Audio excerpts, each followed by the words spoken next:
والد اور چچا کی شادی ایک ہی دن 2 سگی بہنوں سے ہوئی۔ اللہ تعالیٰ نے امی کو شادی کے 3 برس بعد 2 جڑواں بیٹیوں سے نواز دیا، لیکن چچا اور خالہ اس نعمت سے محروم رہے۔ ایک ہی گھر میں رہنے کی وجہ سے خالہ نے میری جڑواں بہن کو گود لے لیا، کیونکہ امی جان کا 2 بچیوں کو بیک وقت سنبھالنا محال تھا۔ یوں میں امی اور مائرہ خالہ کی بیٹی کہلانے لگی۔ جب ہم بڑی ہو گئیں تو یہی بتایا گیا کہ مائرہ میری چچا زاد ہے، وہ میری حقیقی بہن نہیں ہے، لیکن ہم میں پیار حقیقی بہنوں جیسا تھا۔ ہماری صورتیں ایک دوسرے سے اس قدر ملتی تھیں کہ اسکول میں ٹیچر کے لیے یہ پہچاننا مشکل ہو جاتا کہ ہم میں سے کون سی مائرہ ہے اور کون سی سائرہ۔ یونیفارم بھی ایک جیسا تھا اور کلاس بھی ایک تھی، لہٰذا پہچان کے لیے میں بالوں میں سرخ اور مائرہ سبز ریبن باندھتی تھی تاکہ شناخت میں آسانی ہو۔ خالہ کو مکان چھوٹا پڑنے لگا تو چچا نے نیا گھر خرید لیا اور وہ نئے گھر میں منتقل ہو گئے۔ امی ابو کے 5 بیٹے ہو گئے تھے، لیکن خالہ ابھی تک اولاد کی نعمت سے محروم تھی۔ وہ مائرہ کو ہی اپنی زندگی کا سرمایہ سمجھتی تھی، لہٰذا جب وہ نئے مکان میں شفٹ ہونے لگے تو مائرہ وہاں جانے پر راضی نہ تھی۔ اس نے رو رو کر برا حال کر لیا، حالانکہ اس کی رہائش گاہ ہمارے گھر سے زیادہ دور نہ تھی۔ مجھے یاد ہے کہ جب مائرہ نئے مکان میں چلی گئی تو وہ وہاں اداس رہنے لگی، اس کا دل گھر میں نہ لگتا تھا۔ اسے ہم بہنوں کے درمیان رہنے کی عادت تھی۔ اب ہم علیحدہ گھروں سے اسکول پہنچتے، لیکن چھٹی کے بعد وہ میرے ساتھ ہمارے گھر آ جاتی، شام تک رہتی، پھر چچا جان آ کر لے جاتے۔ نئے گھر میں جا کر مائرہ کو ہمارے بنا چین نہ ملا، اس کا آنا جانا لگا رہا۔ ایک دن اتوار کو اس نے صبح ہی میرے پاس آنے کی ٹھان لی۔ خالہ سے کہا، امی ہم نے اکٹھے ہوم ورک کرنا ہے، مجھے سائرہ کے گھر جانے دیجیے۔ وہ بولی، تمہارے ابو حیدرآباد گئے ہوئے ہیں، تم اکیلی کیسے جاؤ گی؟ میری کمر میں درد ہے، میں بھی نہیں جا سکتی۔ وہ بولی، آپ نہیں جا سکتی تو میں اکیلی چلی جاتی ہوں، قریب ہی تو تایا ابو کا مکان ہے، آپ کھڑکی سے دیکھتی رہیے گا۔ جی چاہ کر خالہ نے اجازت دے دی۔ یوں پہلی بار وہ اکیلی ہمارے گھر آ گئی۔ اس کے بعد اس کا معمول ہو گیا، جب جی چاہتا میدان پار کر کے ہمارے گھر آ جاتی۔ اس کے گھر سے تھوڑا سا آگے چھوٹی سی اسٹیشنری کی دکان تھی، جہاں سے وہ رسالے، کاپیاں، پینسلیں وغیرہ لیا کرتی تھی۔ کبھی مجھے کوئی رسالہ منگوانا ہوتا تو ایک دن پہلے اسے بتا دیتی تھی کہ جب آؤ تو لیتی آنا۔ یہ دکان راستے میں پڑتی تھی، آئے دن ضرورت کی چیزیں لینے وہاں پہنچ جاتی۔ اس طرح وہ ایک لڑکے کی نظروں میں آ گئی جو اکثر وہاں بیٹھا ہوتا تھا۔ ان دنوں ہم 9ویں میں پڑھتی تھی۔ ایک روز وہ آئی تو بولی، سائرہ ایک بات کہنی ہے، اگر مجھے کچھ ہو جائے تو میری ماں کی بیٹی بن جانا، انہی کے پاس رہنا۔ کیا بکواس ہے، میں نے کہا، تمہیں کچھ نہیں ہونے لگا، پھر مجھے ایسا وعدہ کرنے کی کیا ضرورت ہے؟ وعدہ کرو نا۔ وہ مجھے کچھ اداس سی لگی اور میں سوچ میں پڑ گئی، نہ جانے اسے ایسا خیال کیوں آیا ہے۔ میں نے اس کا دل رکھنے کے لیے وعدہ کر لیا۔ اس واقعے کے 1 ماہ بعد ایسا ہوا کہ جس کا کسی کو گمان بھی نہیں تھا۔ یہ جمعہ کا دن تھا، چچا جان دکان پر تھے اور خالہ جی گھر میں کام کاج میں مصروف تھیں۔ مائرہ آج اسکول نہ آئی، ہماری چھٹی جمعہ کے دن جلد ہو جاتی تھی۔ اس نے خالہ سے کہا، امی مجھے سائرہ کے پاس جانا ہے، اسکول کا کام پوچھنا ہے۔ وہ جانتی تھی کہ یہ لڑکی رکنے والی نہیں ہے۔ انہوں نے کہا، ٹھیک ہے، دھیان سے جانا، تمہارا یہ روز روز اکیلے جانا مجھے ڈرائے رکھتا ہے، اللہ تمہاری حفاظت کرے۔ اس پہر ہم سب چائے پی رہے تھے کہ اچانک فون کی گھنٹی بجی۔ والد صاحب گھر پر تھے، وہ جمعہ کی نماز پڑھ کر ابھی گھر آئے تھے۔ انہوں نے فون اٹھا لیا۔ چچا جان کہہ رہے تھے کہ میں دکان سے روانہ ہو گیا ہوں، کسی نے فون کیا ہے کہ کوئی سانحہ ہوا ہے، گھر جلدی پہنچو۔ بھائی صاحب آپ بھی فوراً میرے گھر آ جائیں۔ فون سن کر والد صاحب سکتے میں آگے، انہوں نے فوراً گاڑی نکالی اور مجھے ساتھ بٹھایا اور چچا کے گھر آئے۔ دروازے پر لوگ جمع تھے، پولیس بھی موجود تھی۔ کچھ سمجھ نہیں آ رہا تھا کہ کیا ہوا ہے۔ کسی نے ہجوم میں رستہ بنایا، امی اور مجھے گھر کے اندر لے گئے۔ خالہ بے ہوش پڑی تھی، ان کے پاس کچھ پڑوسی عورتیں بیٹھی ہوئی تھی جو ان کے ہاتھ پاؤں سہلا رہی تھی۔ والد صاحب باہر ہی رک گئے تھے۔ نماز جمعہ کے وقت ضد کر کے مائرہ گھر سے نکلی تھی۔ اس وقت میدان بالکل سنسان تھا۔ علاقے کے مکین جمعہ کی نماز کی خاطر مسجد میں مصروف عبادت تھے۔ جب وہ میدان میں موجود خود رو جھاڑیوں کے پاس سے گزر کر سڑک کی سمت جا رہی تھی تو جھاڑیوں کی آڑ میں کسی نے اس کے ساتھ دست درازی کی کوشش کی۔ جب اس نے مزاحمت کی تو اس کا گلا دبا دیا۔ جب وہ اسے گھسیٹ رہے تھے تو مائرہ کا دوپٹہ باہر والی جھاڑی میں الجھ کر وہاں رہ گیا تھا۔ شام سے ذرا پہلے کسی کا ادھر سے گزر ہوا، اس نے دوپٹہ دیکھا تو نزدیک جا کر جھاڑی میں جھانکا۔ اسے وہاں مائرہ اوندھے منہ گری نظر آئی جس کا لباس پھٹ گیا تھا۔ اس شخص نے پولیس کو اطلاع کی، یوں پولیس وہاں پہنچ گئی۔ اسی شخص نے رہنمائی کی کہ یہ لڑکی اکثر اسٹیشنری کی دکان کے سامنے سے گزرتی تھی، کبھی کبھی دکان سے خریداری بھی کرتی تھی، اور یہ فلاں صاحب کی بیٹی ہے۔ اطلاع دینے والے شخص کا نام واجد تھا۔ جس کی چچا سے دعا سلام تھی۔ یہ کتابوں کی دکان میں سیل مین کے طور پر ملازم تھا اور چچا کا پڑوسی بھی تھا۔ اسی نے ان کا نمبر پولیس کو دیا، یوں انہوں نے فون کر کے اطلاع کر دی۔ خالہ کا یہ حال کہ ہوش آیا تو پتھر کی مورت بن گئی۔ ہم بھی کافی دنوں تک صدمے سے نڈھال رہے تھے۔ ہم خالہ کو گھر لے آئے کہ اب وہ اکیلے وہاں رہنے کے قابل نہ رہی تھی۔ 1.5 ماہ بعد جب اپنے گھر جانے لگی، امی نے مجھے یہ کہہ کر ساتھ کر دیا کہ کچھ دن تم ان کے پاس رہو گی، ورنہ مائرہ کے لیے رو رو کر جان دے دیں گی۔ تبھی مجھے مائرہ کا کہا یاد آیا، وعدہ کرو اگر مجھے کچھ ہو گیا تو تم امی کے پاس رہو گی۔ گویا کوئی اس کے پیچھے لگا ہوا تھا، اسے خدشہ تھا کہ کچھ ہونے والا ہے۔ تاہم نادان نے مزید کچھ نہ بتایا، کہیں اس کا ہمارے یہاں آنا روک دیا جائے۔ مائرہ کو شروع سے ہی خود پر اعتماد تھا۔ وہ ایک نڈار لڑکی تھی، مگر تھی تو لڑکی جو معاشرے میں ایک کمزور ہستی گردانی جاتی ہے۔ وہ اپنی ہر بات مجھے بتا دیا کرتی تھی، صد افسوس کہ اپنے اس خوف سے آگاہ نہ کیا جو آخری وقت اس کے دل میں تھا، ورنہ وہ یہ کیوں کہتی کہ اگر مجھے کچھ ہو جائے۔ یہ بات آج تک میں سوچتی ہوں تو افسوس کی اتھاہ گہرائیوں میں ڈوب جاتی ہوں۔ بہرحال وہ شفاق انسان گرفتار نہ ہو سکا کہ جس نے مائرہ پر ایسا ظلم ڈھایا تھا کہ ایک پھول جیسی کمسن لڑکی کو ہلاک کر دیا تھا۔ پولیس باوجود کوشش کے قاتل کا سراغ نہ لگا سکی، یہاں تک کہ 2 ماہ گزر گئے۔ میں ابھی تک خالہ کے پاس تھی۔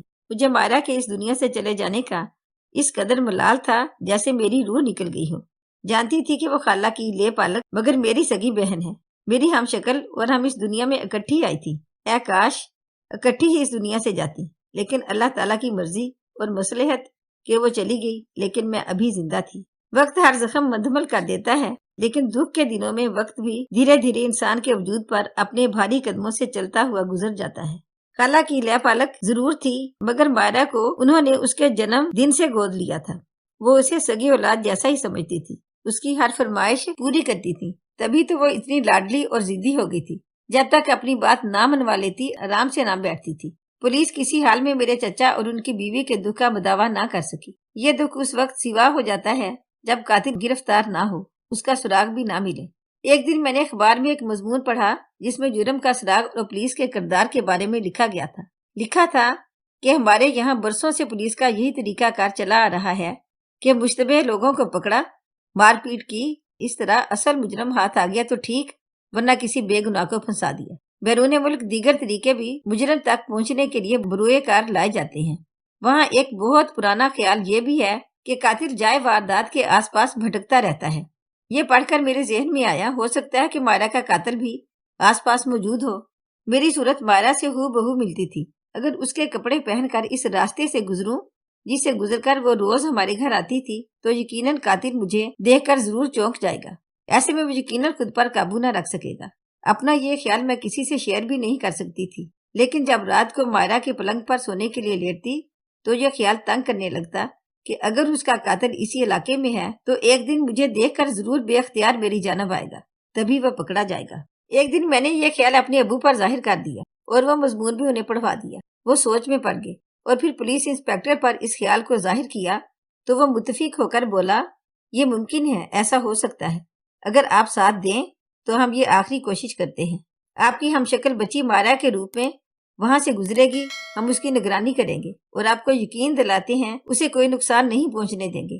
ابو نے علیحدگی میں مجھے پولیس افسر کے خیال سے آگاہ کیا اور پوچھا، کیا تم بہن کے قاتل کو پکڑانے میں تعاون کر سکتی ہو؟ کیوں نہیں، میں نے سوچے بغیر جواب دیا۔ مائرہ میری بہن ہی نہیں، میری روح تھی اور اپنی روح کے لیے میں سب کچھ کر سکتی ہوں۔ ابھی مائرہ کو دنیا سے رخصت ہوئے 6واں ہفتہ تھا۔